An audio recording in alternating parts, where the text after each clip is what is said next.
There's a storm coming. You sound like you're looking forward to it. I'm adaptable. What are you? Gotham's reckoning. What we're constructing here is a very, very elemental conflict between good and evil. Why didn't you just kill me? Your punishment must be more severe. Did they kill him? I'm not sure. It's the true completion. I won't bury you. Buried enough members of the Wayne family. And takes everything to a whole new level. We were in this together, and then you were gone. It's a multi-layered story with massive amounts of action.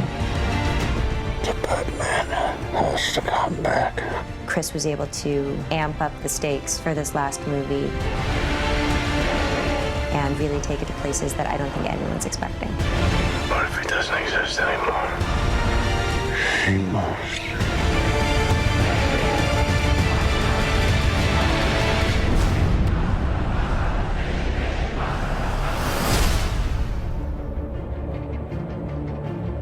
At the beginning of The Dark Knight Rises, we find a Bruce Wayne who's been damaged by his experiences as Batman. You are as precious to me as you were to your own mother and father. I swore to them that I would protect you, and I haven't. How much longer can he allow this pain to control what he does with his life? Alfred feels that it's his duty to help him find a way to put it behind him. You're not Batman anymore. It's about 8 years that Batman has been missing. And we've gotten to see what Gotham has become. Everything seems fine on the surface, but it's all built on this lie. I am the main sort of facilitator of that. It's a secret, I think, that's eaten away at him. So The Dark Knight Rises is about how that affects Gotham and how things begin to get worse once again. And now it's Bruce having to deal with a new threat to the city and to himself. The choice has to be made. Is Batman going to return? It's the true test of a hero. Confronted with their darkest fears, being taken all the way to the edge. How do they come back? Do you think he's coming back? I don't know. In The Dark Knight Rises, we have an incredible ensemble that we've put together. I remember seeing Christian in the makeup chair. There was a 3-year-old in me that was like, that's Batman. It never stops giving me goosebumps. Standing in the suit, where you walk down the steps and everyone just stops. I really wanted to see Batman meet his match. There's a new kid in town. This is the first time that Batman has come across anybody who is superior physically. Mr. Wayne. Wayne's not ready to be reasoned with. When Gotham is ashes, you have my permission to die. Some people want to watch the world burn, or Wayne's come to pull the pin on the grenade. Tom Hardy is an extraordinary actor. What Tom is able to do just with his expressions and his eyes, it's terrifying. Through the course of The Dark Knight Rises, we'll uncover more about what drives Bane, where he comes from, what he wants. Let the games begin. And none of it's good news. He made some mistakes. He's Kyle. Girls gotta eat. Selina Kyle has her own code of ethics, which sometimes involves doing things that other people might consider questionable. We have to have a way of grounding the character, realizing that Catwoman could just be this con woman, this grifter, this classic movie femme fatale, really. It's a brazen costume for a cat burglar. Yeah? Who are you pretending to be? I think Anne understood right from the first that she was going to have to do almost everything in the film herself. She has to be that character. She took it on in the most extraordinary way. The most important thing is to fit into Chris's Gotham City. My Catwoman has to be Chris Nolan's Catwoman. Don't be shy. When you cleaned up the streets, you cleaned them good. Pretty soon we'll be chasing down overdue library books. My character, John Blake, is a proud police officer. And in the midst of, I think, a lot of cynicism, he remains really idealistic and someone who really believes in what he does.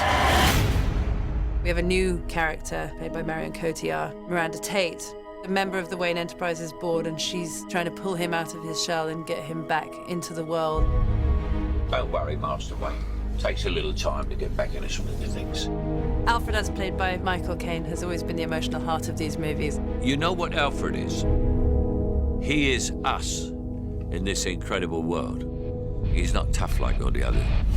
These conversations used to end with an unusual request. I'm retired.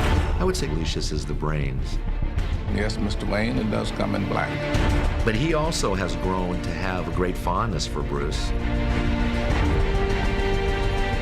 Lucius and Alfred. Between the two of them, we try to keep his moral compass pointed in the right direction. And Commissioner Gordon, to some extent, has been left on his own running the police in Gotham. Jim Gordon really is the conscience of Batman, isn't he? What's great with Batman's allies is that they really bring interesting questions that Bruce has to answer in his life.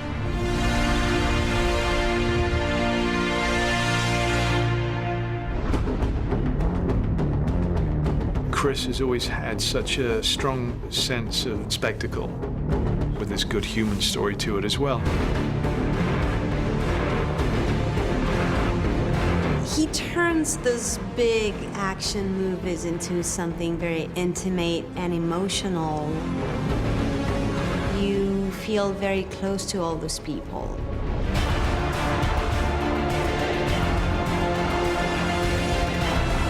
In every movie that Chris has made on the Dark Knight trilogy, he's been able to keep to great filmmaking in terms of the great characters and the great character arcs.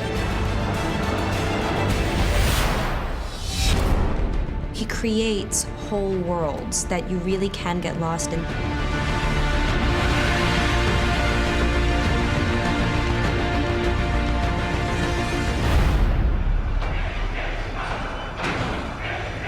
What does that mean? Rise. The Dark Knight Rises is certainly the biggest film that I've undertaken, by far. We really looked back to the silent era of motion pictures, when the image was paramount, when all you had was the scope and scale of the location, thousands of extras, that kind of thing. That's the kind of storytelling I was interested in exploring. Dark Knight Rises is about trying to get some of that romantic scale and modernism into it in a sort of epic way. We started the shoot in India, then we moved to the UK. After that, we went to Pittsburgh, Los Angeles, Manhattan. It's been relentless action from start to finish. We've expanded into the largest of genres, the war movie, the disaster film. They add scale, raising the stakes from a place where they were already extremely heightened. We do get a great kick out of doing this action work. To be in Inverness, Scotland, flying with a fuselage in an aircraft and 4 stuntmen hanging off an airplane.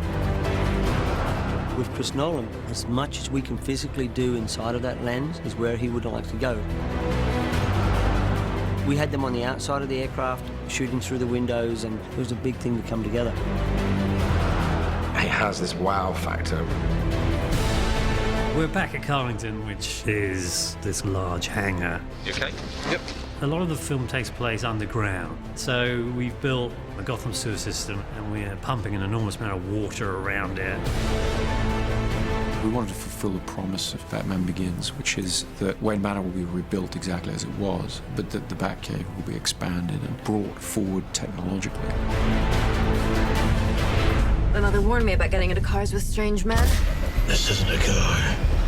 One of the biggest creations was the new flying vehicle, the Bat. It's a big insect. It's nearly 30 foot long and 17 foot wide.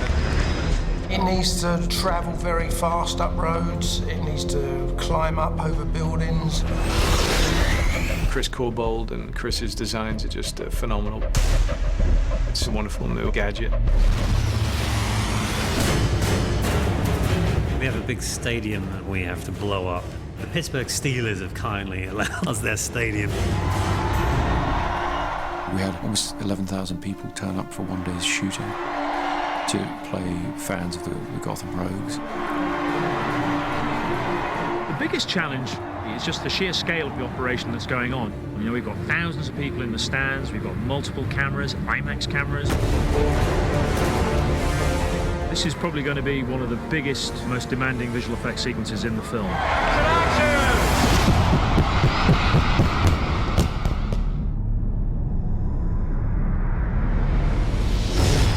We needed to up the scale of the city, and there's only one place that you can do that, and that's New York. In the Wall Street sequence, there's a big battle between the police and all the mercenaries. And they've got something like 1,200 extras.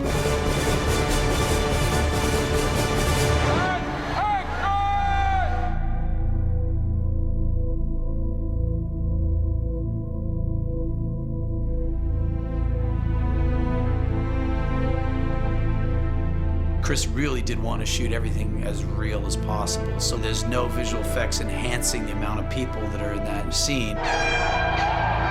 This was 8 months of preparation has gone into what you see here, working with the city, with the departments in order to control this set. Seeing that many bodies in the middle of Wall Street fighting each other, even if it was controlled chaos, it's still kind of like, wow.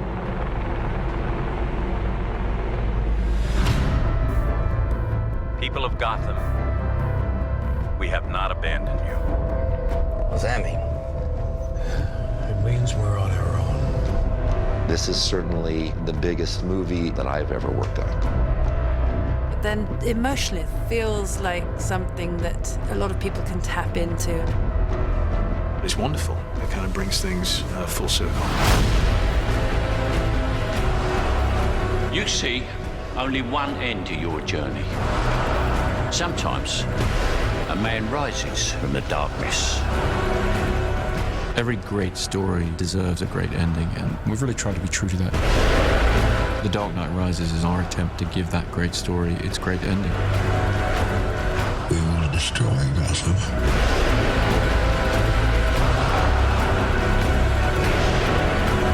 What now? You don't owe these people anymore. You've given them everything.